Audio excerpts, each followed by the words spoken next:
Questo è soltanto però un primo passaggio. Ora ci aspetta la vera sfida, quella di riempire di contenuti ulteriori queste province. L'assessore regionale alle autonomie locali Pierpaolo Roberti guarda già alle prossime mosse dopo il voto di questa notte che reintroduce le province in Friuli Venezia Giulia. Soddisfatto tiene però a ricordare ciò che di negativo a suo dire l'abolizione voluta dalla giunta Serracchiani ha lasciato. L'edilizia scolastica a pezzi, la viabilità ex provinciale che non veniva più manutenuta, con le proteste dei sindaci e dei cittadini.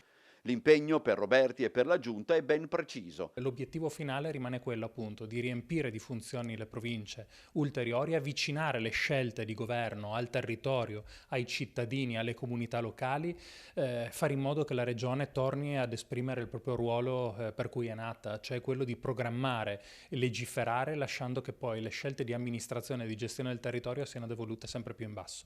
In tal senso dunque sarà fondamentale il lavoro della cabina di regia che andrà ad insediarsi nel breve per valutare le funzioni che dovranno essere devolute. Ci aspettiamo già che alla fine dell'estate arrivino le prime leggi di settore che sposteranno appunto queste funzioni innovative, perché non sarà un ritorno al passato verso i nuovi enti d'area vasta. Non sarà, sottolinea Roberti, un percorso breve, ma è anche vero che la Regione non ha fretta. E il percorso sarà lungo, queste sono scelte di responsabilità. Abbiamo visto in passato come scelte frettolose, compresa l'abolizione delle province, abbiano in realtà generato disservizi e maggiori costi. Questo è certificato dalla Corte dei Conti, non da me, non da questa maggioranza. Abolire le province è costato di più.